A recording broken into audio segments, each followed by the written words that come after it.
Hi friends, welcome to ஹெவிமல்லிஸ் YouTube channel. இன்றைக்கி நம்ம ஒரு நல்ல கண்டென்ட்டை பற்றி தான் பார்க்க போகிறோம். அது என்ன கண்டென்ட்னா எல்லாருக்குமே யூஸ்ஃபுல்லாக இருக்கிற கண்டென்ட் தான். அதாவது தீர்க்கவே முடியாத கடன் பிரச்சனை நிறைய இருக்கவாளுக்கும், எவ்வளோ பணம் வந்தாலும் போயிட்டே இருக்குது, அது நம்மக்கிட்ட தங்காமல் இருக்கிறவாளுக்கும் இந்த ஒரு எளிய பரிகாரம் தான் இது. இதை பண்ணிடலாம் எல்லா ராத்திரியுமே இருக்கிற கடன் தீர்ந்து நிம்மதியான வாழ்க்கை வாழலாம்ன்ட்டு ஒரு ஆன்மீகம் சொல்கிறது. இப்போ அந்த பரிகாரம் என்னன்னு நம்ம பார்த்துடலாம். அதுக்கு முன்னாடி நம்ம சேனலை யாராவது சப்ஸ்கிரைப் பண்ணாமல் பார்த்துட்டு இருந்தேன்னா சப்ஸ்கிரைப் பண்ணிங்கோ, லைக் பண்ணுங்கோ, ஷேர் பண்ணுங்கோ ஃப்ரெண்ட்ஸ். இந்த பரிகாரம் உங்களுக்கு யூஸ் ஆகலைனாலும் மற்றவாளுக்கு யூஸ் ஆகும், அதனால தான் நான் எல்லாருக்கும் ஷேர் பண்ணுங்கோ அப்படின்னு நான் சொல்கிறேன். ஓகே ஃப்ரெண்ட்ஸ், இப்போ நம்ம இந்த கண்டென்ட்குள்ளே போயிடலாம். அதாவது இந்த கடன் தீர்க்கும் பரிகாரம் நம்ம யாருக்கு பண்ண போகிறோம், எந்த கடவுளை வழிபட்டு பண்ண போகிறோம் அப்படின்னா நம்ம பிள்ளையாருக்கு தான் பண்ண போகிறோம். பிள்ளையாருக்கு நம்ம செவ்வாய்க்கிழமை இதை நம்ம பண்ணோன்னா கடன் சீக்கிரமாக நம்மளுக்கு கண்ணுக்கு தெரியாமல் போயிடும். மலையத்தனை கடன் இருந்தாலும் அது குறைஞ்சி கடுகத்தனை ஆகும். அது உடனே ஆகிடாது. 1 வாரம் பண்ணி 2 வாரம் பண்ணினா ஆகாது. ஒரு 9 வாரம், 6 வாரம், 11 வாரம் இப்படி நீங்கள் பண்ணிகிட்டே வந்தீங்கன்னா ப்ராக்டிக்கலாக நீங்களே அதை கண்கூடாக பார்க்கலாம். இப்போது ஃப்ரெண்ட்ஸ், என்ன பரிகாரம்ன்ட்டு நான் சொல்கிறேன், வாங்கோ நம்ம தெளிவாக பார்த்துடலாம் அதை. அதாவது இப்போ என்னென்னா, இந்த செம்பருத்தி இலை இருக்குன்னோ, அந்த செம்பருத்தி பூ இருக்குது, அதில் இலையோடு தான் இலை தான் அப்புறம் பூவாக வரும். இந்த இலையே எடுத்து வச்சுக்கணும். எத்தனை எடுத்து வச்சுக்கணும்? ஒரு 108 இலை எடுத்து வச்சுக்கணும்.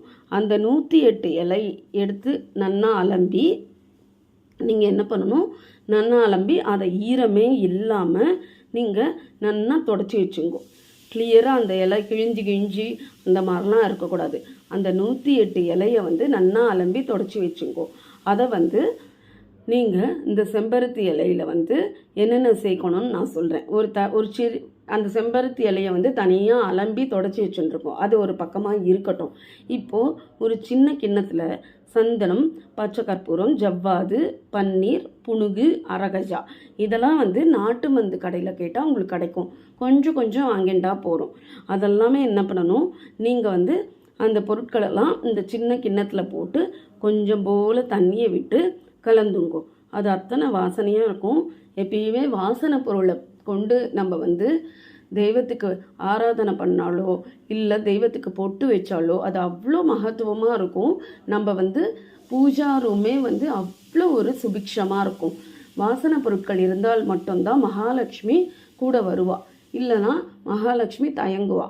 அதுக்காக தான் இந்த வாசனை பொருட்கள் எல்லாம் நீங்கள் வச்சு தண்ணியை விட்டோ இல்லை பன்னீரை விட்டோ கலந்துங்கோ. பன்னீரை விட்டு கலந்தேன்னா ரொம்ப நல்லது. பன்னீரை விட்டு கூட கலந்துங்கோ. இந்த வாசனை பொருள்லாம் பன்னீரை விட்டு கலந்துன்ட்டு நீங்கள் என்ன பண்ணுங்கோ, அந்த இலையை தொடச்சி வச்சுருக்கேள் தெரியுமா, அந்த இலையில் ஸ்ரீம் அப்படின்னு நம்மளோட மோதிரம் போட்டு போமோன்னோ, மோதிர விரல் சுண்டு விரலுக்கு பக்கத்தில் மோதிர விரல் இருக்கோன்னோ, அந்த மோதிர விரலில் ஸ்ரீம் அப்படின்னு எழுதுங்கோ. எழுதிட்டு நீங்கள் அதை ஒரு ஓரமாக எடுத்து 108 எண்ணி எடுத்து வச்சுருங்கோ. எடுத்து வச்சுட்டு அதை தயாராக வச்சுருங்கோ. இந்த பரிகாரம் ஆற்றுலேயும் பண்ணலாம். எல்லார் ஆற்றுலேயும் விநாயகர் சிலை இருக்கும், இல்லை விநாயகர் படம் இருக்கும், இல்லை சில பேர் குட்டி சிலையாக வச்சுருப்பேன். எதுவாக இருந்தாலும் பரவாயில்ல, விநாயகர் படம் இல்லாத வீடே கிடையாது. இதை விநாயகர் படத்து முன்னாடியும் செய்யலாம்.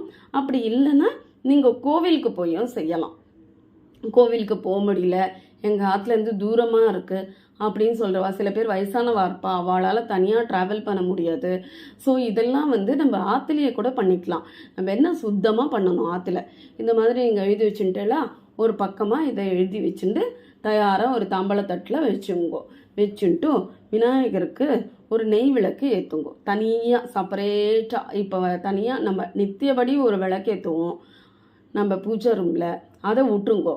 அதை தவிர தனியாக இந்த பரிகாரத்துக்குன்னு ஒரு நெய் விளக்கு தான் ஏற்றணும். வேறு எண்ணெய்லாம் விடக்கூடாது.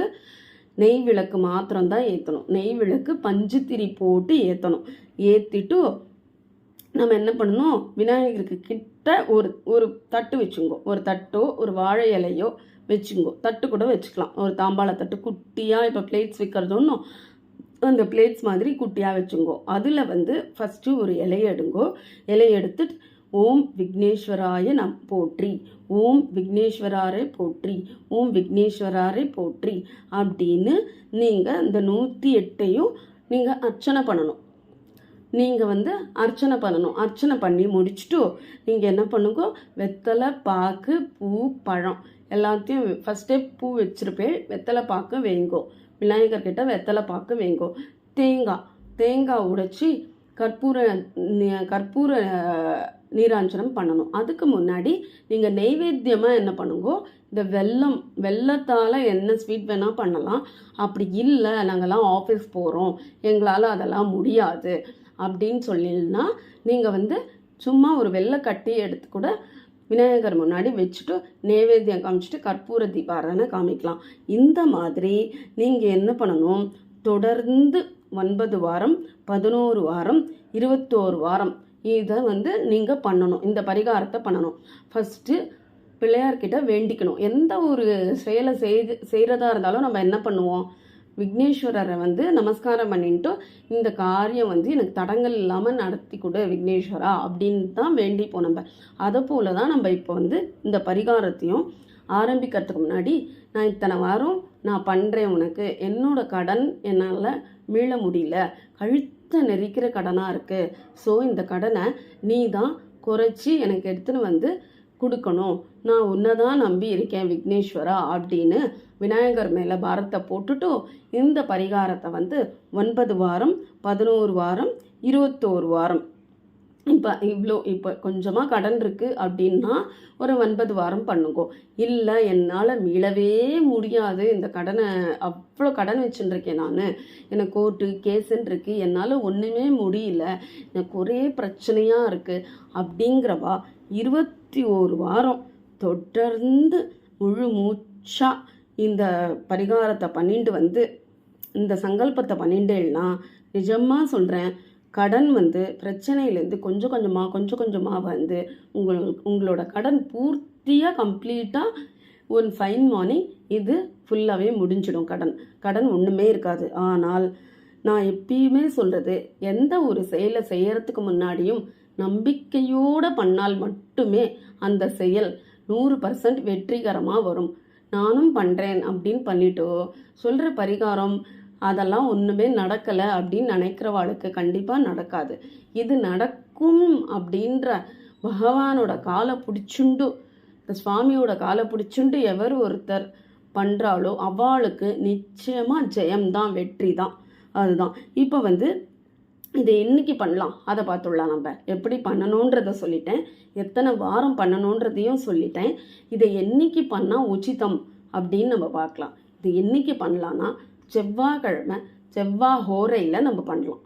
காலம்பரை 6 to 7 இல்லை ஈவினிங் 8 to 9 இல்லை 7 to 8 எப்போ வேணால் பண்ணலாம். நம்ம அந்த மாதிரி பண்ணுங்கோ நீங்கள். ஸோ காலம்பரை பண்ணுறது யாருக்கெல்லாம் முடியுதோ அவள்லாம் காலம்பரை பண்ணிங்கோ. இல்லை ஈவினிங் தான் என்னால் முடியும், இந்த செவ்வாய் ஹோரையெல்லாம் என்னால் பார்க்க முடியாது, ஈவினிங் தான் என்னால் முடியும்னா நீங்கள் சாதாரணமாக ஆஃபீஸ் விட்டு வந்துட்டும் நீங்கள் பண்ணுங்கோ. என்ன ஸ்ரத்தையாக நம்ம பண்ணணும்.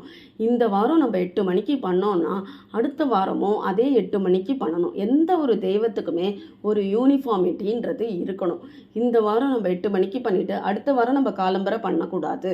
காலம்பரையே பண்ணிடலாம், காலம்பரையே நீங்கள் ஃபாலோ பண்ணுங்கோ. அந்த 11 வீக்ஸும் வந்து நீங்கள் காலம்பரையே ஃபாலோ பண்ணுங்க. இல்லை எனக்கு காலம்பரை சரியாக வராது, எனக்கு ஈவினிங் சரியாக வரும் அப்படின்னா நீங்கள் ஈவினிங்கை சூஸ் பண்ணிக்கோ, ஈவினிங் டைமை சூஸ் பண்ணிக்கோ. ஏதோ ஒரு டைம் சூஸ் பண்ணிட்டு அந்த டைம்லேயே நீங்கள் பண்ணிடனா நிச்சயமாக சொல்கிறேன், இந்த பரிகாரம் 200% உங்களுக்கு கை கொடுக்கும்.